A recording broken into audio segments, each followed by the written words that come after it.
Hey there, family. So today I'm going to be talking about the connection between sleep and mental health. So let's go.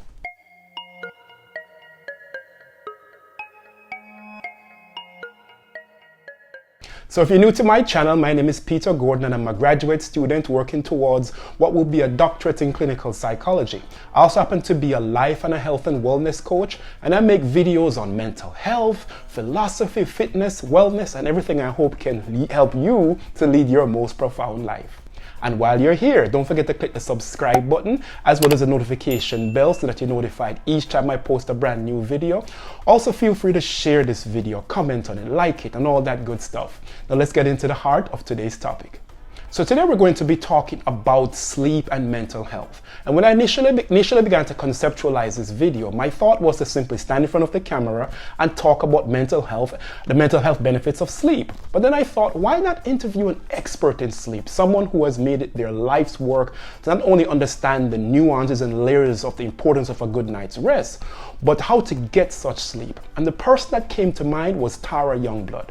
Tara is the founder and CEO of Chilisleep, a company that creates award-winning technologies and apps that are changing the way the world sleeps. Their Chili Cool Mesh signature product has been used by presidents, celebrities, and CEOs. Now, Tara is someone I would consider a leading authority in the world of sleep. She has done everything from giving a TEDx talk on the recipe for effective sleep and spoken at the National Sleep Foundation, the Charlotte Science Museum, and numerous wellness and health conferences. Tara has also been featured on the Dr. Oz Show, MSN, Fox, CNET, Healthline, and a host of other media outlets. She also happens to be the sleep coach for the Cincinnati Reds and consulted with the military and a lot of various other veteran groups. So let me not jibber jabber too much and get into this interview because I think you guys will enjoy it. So let's go. I'm really excited because it's not often I get to talk to a CEO, and not just a CEO, but a CEO of a major company. And to go even further, I have a daughter, so it's nice to see more female CEOs. So I'm getting to see Tara Youngblood. And so Tara, thank you for hopping on to this little brief video here. I appreciate it. Oh, no problem. Anytime. Yeah. It's funny, little quick story. I saw your TEDx talks a couple years ago on sleep and didn't put two and two together that I think I told your illustrious husband about that I didn't put two and two together that this was Tara Youngblood of Todd and Tara. I'm like, wait, what? So it's a pleasure to connect with you after all these years. Definitely. Yeah. So the topic, of course, is about the connection between sleep and mental health, and it's a topic that sort of I know, but again, I come up with it from a psychologist standpoint. But there are nuances and layers that I don't know if I can typically get into. So I thought, let me get to the expert here. Let me get to somebody who's made it their absolute I would say life's work as it relates to sleep. And so I guess that in a lot of ways, that segues a good segue into my first question I want to ask you, which is, how did sleep become your life's work? I mean, it's important, but not everybody focuses on sleep. How did it become your thing? Yeah, so it is about my own mental health journey. And Todd and I have come up with lots of different products. Todd, my illustrious husband that you mentioned, and co-founder, but we came up with this product for sleep. Todd sleeps really hot and was kind of always hot and sweaty in bed. And I was constantly putting up a pillow around him to try to keep his heat on his side. Mm-hmm. So, when we came up with the Chili Pad, it was about comfort, about being more comfortable in bed. Unfortunately, not long after we came up with the product, we lost our youngest son. And I just hit a bottom of a well and really struggled to get out. And it, really leads to the comorbidity of mental health and sleep. So when you are dealing with depression or severe grief, you really don't sleep very well. And that just makes the depression and grief worse. And so it becomes this horrible cycle that's really hard to escape. And honestly, as I've moved through my journey and work with a lot of different veterans groups and PTSD, depression of their own experiences, it's really not uncommon for people with mental illness to not be able to sleep. And so for me, it was, we were at a trade show selling sleep stuff, and everyone's like, oh, you must be a great sleeper. And I really had this epiphany of like, actually, no, I'm not a good sleeper.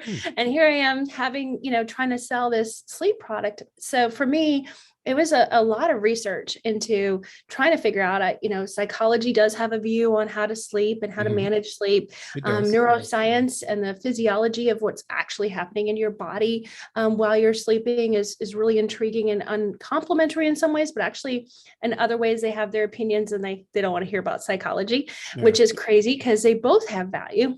You find that with there's a lot of Eastern medicine traditions that have a lot of value in how to manage your mental state, how to manage sleep, how to manage health in general. So spend a bunch of time in traditional Chinese medicine, Ayurvedic medicine, trying to look at all these different disciplines and different ways of approaching how do we solve for mental health as well as sleep, and kind of came up with this metric, or 3 pillars of sleep, as I like to call it, that are the basis of how do we have the right information to choose what we need to do to get sleep to become easy and repetitive and consistent, and get past that horrible cycle of poor mental health or being depressed and then not being able to sleep. So let me digress just slightly. How much research did you do to sort of come to this space where you started developing what I call an expert mindset? It's still evolving. I'm still a horrible sleep geek that way. I have all sorts of feeds from some of my favorite researchers. Probably the first 5 years were the most in depth. I have a full set of books. I never took the exam to become an acupuncturist, but like that kind of level of like full textbooks. So deep stuff.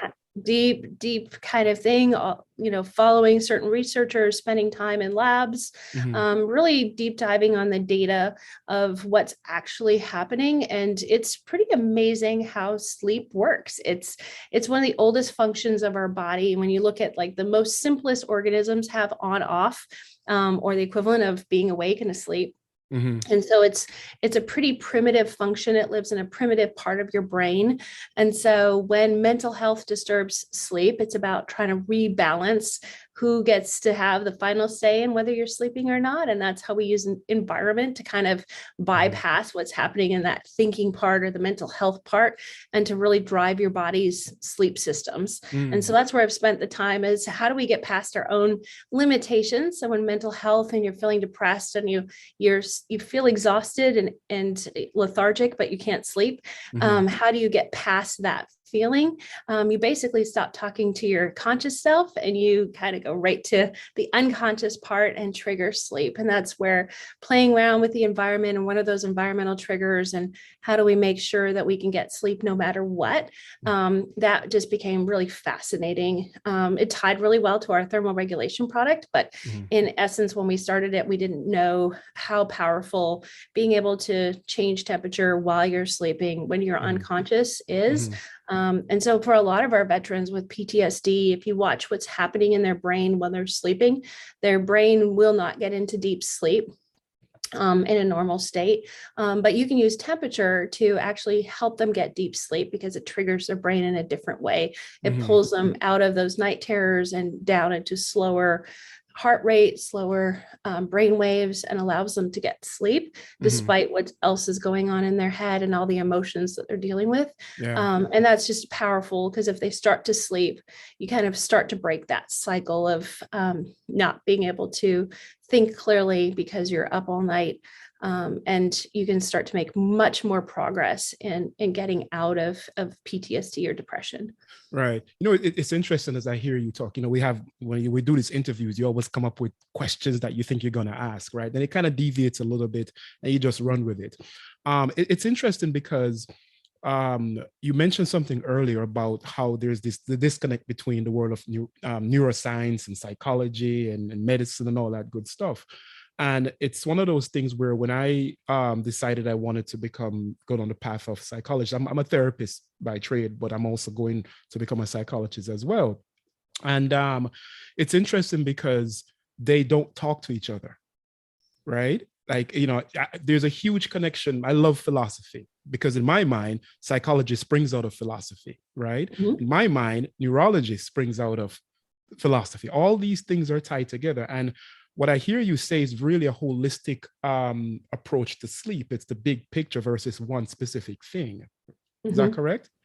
Absolutely. So back to those three pillars that I talked about, Mm-hmm. they include mindset and Yeah. behavior, and then the environment, which I mentioned, but Yeah. all of those influence sleep and really how the mechanisms of your body work, whether it's your immune system, sleep, Mm-hmm. everything's all got the same clock. We're all one being. Yeah. But medicine loves in general to segment and drill down on a symptom and focus on the symptom and kind of forget about that Symptom whole management. body approach, whole state approach, the whole man kind Right. of approach to how do we heal.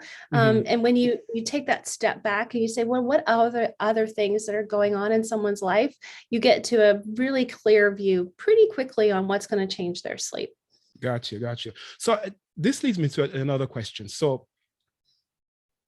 what role does sleep, and I'm not sure if you can answer this. Actually, I believe you can because you're the expert, right? I believe in you. How does sleep affect mental health? How does it improve it? How does good sleep improve mental health? Or how does poor sleep cause mental health to deteriorate? What is the connection? So first you have to step back and look at what is the functional requirement of sleep? What does Mm-hmm. that mean? Why do we Right. have to do that? And the best example of it really is in terms of memories when you specifically think about mental health. So you Mm-hmm. don't file any memories during the day. So if we step back, and I talk about that there's no lions in our lives Mm-hmm. today, but we react to stress as if we have a lion chasing us all the time. Our bodies are perpetually kind of hyped up. But because we're not sort of managing that. So the functional part of how your body works is it would see a lion and then you get hyped up and you're like, well, where did I see it? How did I see it? What's the context? How did I escape from that lion? And then that night, your brain actually works on filing and figuring that out. And when you think about it, last Tuesday, 2 weeks ago, you may not remember what you had for lunch, but you would if you broke up with your significant other or you had an accident or you had some major event that is tied to an emotional cue that says, okay, this lunch was really important. It wasn't like every other lunch and I'm going to forget that I had mac and cheese or whatever that is. And it gets dumped out of your memory. But that process all happens in sleep at night. You don't do that during the day. And over the course of weeks and months, if you never file memories, it's kind of like a messy office. Mm-hmm. So if every day you walked in your office, you did your work and you left all the crap, and then you come back the next day, you work, you leave all that crap, and you never file it, you never put it where it's supposed to go, you end up with an extremely big hoarding look of your office over time. And that's really where mental health and sleep start to combine, because if you don't have a chance to process the emotions and the memories over the course of that night, then the next day there's even more to process. And at some point that tipping point that I talked about and sort of that bottom of the well is that you can't process at night because you're so tied up to all these memories and you have huge mounds of things to go through, and yet you don't give your body the chance to process and manage that in the way that it's been designed to do that. So going to therapy is helpful, but if you can't sleep on it afterwards, you're going to have a hard time with making sure that treatment actually worked. Your brain will need to go through the therapy session, then it has to process the emotions and the memories and the thoughts that you did during therapy. And then the next day you can go back and do that. It works for a test as well. So, studies will show if you study and then you sleep, you actually remember more, because the sooner you file that, the sooner you process that.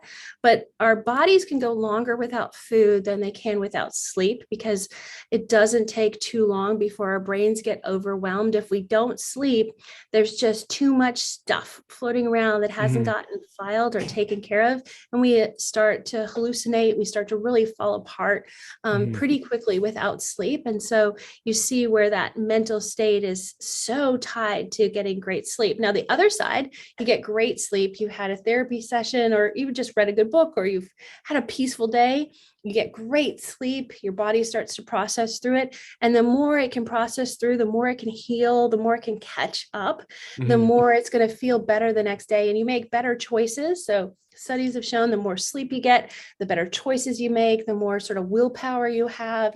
You eat better food, you make better choices all across, from fitness to diet to health, if you get better sleep. So the next day you go through and you're like, I'm just happier today, even if it's just a little bit. And you start to make a pathway out of that mental health, and you start to find healing. But without sleep, healing just doesn't happen, either physically or mentally. It just is needed as part of the process. So it's a prime ingredient as part of the whole man or the whole woman, right? Yeah. The healing in our body does not happen during the day. Our body doesn't set aside the resources or time to do that during the day. It happens at night when we're sleeping. So that being said, what does good sleep look like? Is there a time limit or a time minimum? Is there a particular time of the night? What does good sleep look like? Yeah. So I'm the first one to tell you that this 8 hours thing is just old pooey. Like, it's terrible. Is it it's really? crap. It is just, we came up with this number during the industrial age, and we went from having, actually in Dickens, you'll see the reference to first sleep or second sleep. Even in Spain today, you'll see where there's sort of this late afternoon nap, or there's a siesta. All over the world, people sleep in multiple segments based on their lifestyle and where they are. And so even studies of hunter-gatherers, we didn't go to sleep for even one segment then. It really is more about the quality of sleep than necessarily like this 8 hours. And different people have different genetic profiles. It's called chronotype. Different people can have different flexibility. And if you think about back to that lion, we don't want to be all sleeping at once. We don't want to all be in super deep sleep at the same time. Otherwise, that lion's going to have a heyday in our village. We need to make sure that there's people in different states of sleep all the time. That's just a good survival instinct if we're going to be vulnerable. So within the same population, you'll have a good variety of people sleeping in very different ways. And that's important for us as a species. It makes sense, but it also makes sense of just sort of that functionality of, you can sleep anytime. It's about having the right cues. So we work with shift workers, or even baseball players, for example. They have a different schedule with jet lag. You can get people to sleep anytime that's needed. You just need the right cues to tell their brain to go to sleep. Is that right? Listen, I have clients in therapy, and I consistently tell them, oh, you've got to get 8 hours sleep. You've got to go to bed by this particular time. Again, my background comes more from a physiological standpoint. I was a health coach at one point, and so I don't want to say an expertise in hormones, but I'm fascinated by hormones and brain hormones, like, of course, serotonin, dopamine. They call them neurotransmitters, but I call them brain hormones. And I constantly say you need it to be during this time. So what I'm hearing you say, just to be clear, what I'm hearing you say is that it's not the amount of sleep, perhaps not even when, it's the type of sleep you get.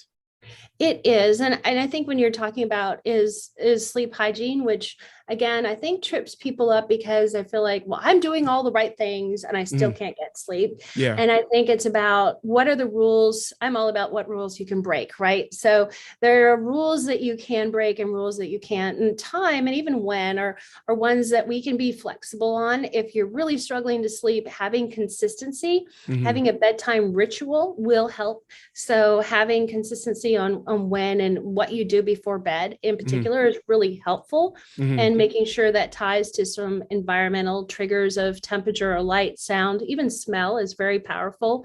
And when we think of like putting kids to bed, we talked about being parents. When you want your kid to go to sleep, we create rituals, and they do the exact same thing every night, and then they're more effective. So that ritual part of sleep is really effective in creating consistent sleep. But it isn't necessarily, if you're a shift worker and you have to go to bed every morning, but you go to bed every morning in the same way, and you use a lavender spray, or you use a certain soundtrack, or use certain temperature, and you make sure the light is right, that can also get you to sleep. But it's the consistency of that ritual that is the highest order of priority. Gotcha. Got it. Got it. So, and so when we talk about the type of sleep, so we've gotten away from, we've decided, not decided, you've certainly educated me on this notion of that it does not have to be a specific time. It's great if it's during this time, but it doesn't have to be. Um, what is, so we talk, so we've got that laid out. In terms of the type of sleep, is it now, let's talk a little bit about, and I don't want to keep, I know you have a busy schedule, so I want to be very cognizant of your time. But real quickly, if you could, what is the best type of sleep? I often describe it to clients and you're like, what the heck is that? But what is the best type of sleep? Yeah. And so, to just sort of frame it, so REM sleep is short for rapid eye movement. Mm-hmm. And it was one of the earliest types of sleep people could measure because they could see the eyes moving under the eyelids. And Mm-hmm. so there's REM sleep and then non-REM sleep. And non-REM sleep for most lay people falls into light sleep and deep sleep. Mm-hmm. And most of it's really entrained to this frequency of your brain waves. Mm-hmm. So as you are awake, your brain is sort of humming along at a certain frequency. And as it gets slower, that's why deep sleep or slow wave sleep is defined as sort of that slower brain waves. But also what's happening is your heart rate will be slower. Low resting heart rate is a good indicator of recovery, for example. So we want to have a good balance between REM sleep at about 2 hours and deep sleep in about 2 hours. And unfortunately, as we age, that metric can be harder to get. The more things that are going on in our life, like mental health issues or even physical health issues, those are going to make those metrics harder to get. So I'm throwing it out like it's super easy. Right. Not all of us are 18 and able to sleep whenever we want. But as we get older, those are still the metrics we want to aim for. And that actually really can help our cognitive and physical selves recover from whatever is going on in our lives. But those are good metrics to aim for. Not that different than target heart rate when you're working out. Everyone has different workouts. You may have worked with people that just need to do walks because that's what they're able to do versus like a marathon athlete. Those physical experiences aren't going to look the same because they need to get different things out of their workout. But there are consistencies like knowing what your target heart rate is. Did you get a certain amount of time, at least in your target heart rate? We want to think about the same thing for sleep. So whatever sleep you're doing, you need to make sure that you're trying to get some time in that target of 2 hours for REM and 2 hours for deep sleep. Got it. Got it. So we're talking about total of about, if I'm a little bit of a numbers guy, so bear with me here. We're talking about a 4-hour window. That's kind of like a minimum, right? Yeah, 4 hours, really below that, and there are people genetically that can get by on that minimal amount of 4 hours. They may take power naps or supplements in different ways. But that is sort of that minimum part. Although we are still talking about 24 hours. So the other thing we do with our athletes is we'll tell them when they can nap or when they can't nap, depending on travel. And we really aim within that 24-hour period to get to those numbers. And so, again, if you're a shift worker, you may get your deep sleep 2 hours in one bucket, and then you might take a little lighter nap later on. And that's more REM. So again, we want to look at that holistic view. And there'll be times where you actually sleep a little bit more because your body needs more. I don't love the idea of sleep debt. Debt in general sounds very negative. Who wants to try to get themselves out of debt? But instead, think about building up sleep resilience. So in those times where you're staying out late or you aren't able to sleep, kids or whatever's keeping you up, that you've built up some resiliency in your system to be able to still be at a cognitive level that is acceptable. Because when you don't get great sleep, you basically are like you're drunk. And so the more sleep deprived you are, the more drunk you are. And that's not a great way to go through life, as we know. And that's why crashes and all those things are higher when we're sleep deprived. So we really want to think through quality over quantity, but sort of aim within 24 hours and certainly within a 7-day window that we're really focusing on. Did I get enough sleep over those 7 days? Got it. So that being said, you brushed on it a little bit, and in terms of what one can do, obviously you have this fantastic product, which you're going to talk a little bit about. But real quickly, what are some basic things? Again, you mentioned it a little bit. I wonder if you could expand a little bit more. What are some basic things that people can do that can help to improve quality of sleep? Yeah, so all of us, entrain back to when we were little kids. Generally, we've all seen little babies sleep really well. I know they can be up all night, but generally they can sleep anywhere at any time. So we Yeah. think about what are those metrics that are going to help cue us to sleep. If you're someone that sense of smell is important, you may actually want to entrain to like a lavender spray. And remarkably, a high number of our athletes actually use lavender spray a lot Wow. because it makes a So hotel it room and works. all the weird smells that are in a hotel room. By making sure your pillow smells like home or Hmm. smells consistent, Yeah. you can your brain starts to relax immediately, and settle in. So it doesn't have to be complicated. Hmm. Sound is another one. We have our kids listen to the same lullaby or the same story or whatever that metric is. Hmm. Finding a soundtrack for sleep, again, it's really easy to travel with, and it can be very consistent to make sure your brain entrains to that. There's different kinds of noise too. So if you don't want to listen to music, there's pink noise and brown noise. You may find if you have ADHD or mental health, brown noise may actually feel better to you than pink noise. Hmm. But all of those are on YouTube. You can Google them and get a soundtrack. We have some examples on our website, but find a noise or sound or music that Hmm. is going to work for you. In general, cooler is better for sleeping. Hmm. That leads a little bit into our product. But before I get to that, light is definitely hand in hand with temperature. So if you're on your screens until the very last minute, and you can't break that habit, try wearing some blue light blocking glasses. Try to Okay. make sure that you're trying to be like a caveman when you go to sleep. Yeah. They had it all dialed in when it came to sleep. They settled down, they put the lions to bed, and then they went and huddled around the campfire, connected with other people. So when Hmm. you connect to other people at night, you get oxytocin. Hmm. Hugging, or weighted blankets can be used for serotonin. All of Hmm. those happy chemicals that you talked about, we want all of those to go to sleep with. We want to check off our list. We want to cuddle together. We want to relax and give up anxiety. And all of those are recipes for settling down.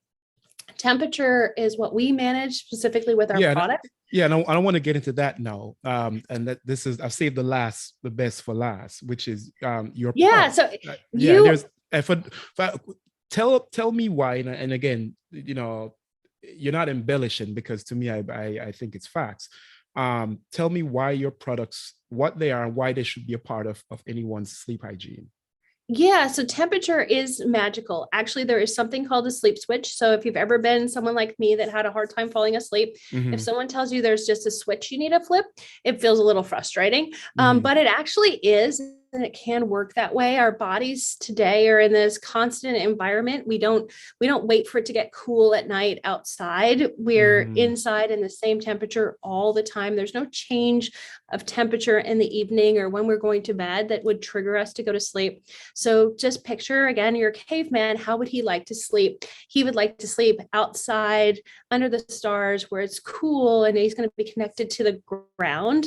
And that's going to be colder than the blanket over top of him. So even if he covered up with a fur or whatever, the natural materials underneath him would naturally have pulled the heat away from his body to allow him to drop 2 degrees of core body temperature. Hmm. So what our product does is really act like that, rock underneath you, a little more Hmm. comfortable because you can put it on your mattress.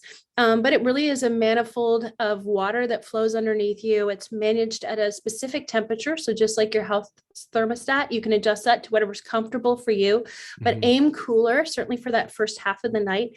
And what that does is it allows your body to drop those 2 degrees of core body temperature that it wants to do in order to get deep sleep. Hmm. And today our mattresses made of foam and these artificial materials actually are putting heat back into the equation. So Hmm. if you're a Ferrari engine and you're trying to be at That's top me. performance, you definitely do not want to put more heat in there. You're not going to run that Ferrari engine with no radiator Hmm. and put extra heat on top of it. There's no way that's going to run and be at top performance. So just like a Ferrari engine, you need to make sure that you're keeping that engine cool so you can heal, you can get better while you're sleeping. And that's Hmm. really what we're facilitating is making sure you get the deep sleep that you need. And then the REM sleep in the morning is generally a little bit warmer. So we can set that as a schedule so you can warm up just like the planet warms up. And when you do that, you actually get a nice burst of cortisol. So we actually tell people that once you're sleeping on a product and you use the warm awake, you should actually wait for your coffee for 90 minutes because those neuroreceptors are already full of good, healthy cortisol in the morning. And then about 90 minutes, you can get your caffeine in there if you still want your caffeine or your workout, and keep that going in a healthy way for moving through your day. And if you're an early person, that cognitive best will really fit well with that morning window of cortisol and caffeine, and you can be highly functional at about that 10 o'clock if you do it that way. So where can people find your product? Yeah, so they can go to chilisleep.com and there's lots of blogs. So if you want to just explore more information or you want to explore the product, you can cruise through all of that there. Fantastic. I come into these interviews with one idea, and next thing, all of a sudden I'm deviating somewhere else. And, you've certainly changed my mind on a few things. Because again, I, as I said earlier, I have one mindset. And again, one thing I'm blessed with is the ability to change my mind. I have learned that I know enough. There was a Greek philosopher said, I think it's Epictetus, a man can't learn what he already thinks he knows. I think that's what he said. But to that extent, and you've certainly, I love these interviews because they're a great way for me to kind of adjust and pivot and say, well, wait a minute, well, maybe I need to go on a different path. And this is so fascinating. So Tara, I want to thank you so very, very much. I'm going to put links, of course, in the description for any folks who want to check out the product and learn more about you. And of course, your illustrious husband, Mr. Tara Youngblood, and your story. I'll also put your TEDx talk link, which is how I go back, and I want to apologize. I did not know. For those of you guys who don't know, Todd and Tara and I went to college together. But when I saw it, I'm like, okay, sleep, interesting. It did not dawn on me. It was so I apologize. I apologize to Todd. I was hiding out in the physics lab. I was pretty easy to lose track of there. Yes, Todd's bigger than life. I was the bigger than life. Out. Yes. And hiding out in physics. We say that in a loving way. So yeah. Yes. Listen, Tara, thank you so very, very much again. And hopefully one of these days we can do this again, because I feel like we're barely tapping the surface of this. And I can say every single client in therapy that I've worked with so far has some kind of sleep issue. Every single one of them. And so we know that there's a direct correlation between sleep and mental health. We also know there's a physical health component, but of course, since we're dealing with mental health, since what this channel is about, I like that. I wanted to focus on that. So hopefully we can get you back again at some point, but this has been awesome. Thank you so very much. And you have a great day. All right. Yeah. Thanks for having me. Right. So I hope you guys found this interview interesting as I did, and I hope you're able to get great sleep going forward, because as you know, it's really important for your mental health. As always, family, stay well. But before you go, don't forget to hit that subscribe button, which is my face right there. Also, if you want to check out some of my other videos, click any of these two boxes here. Stay well, family.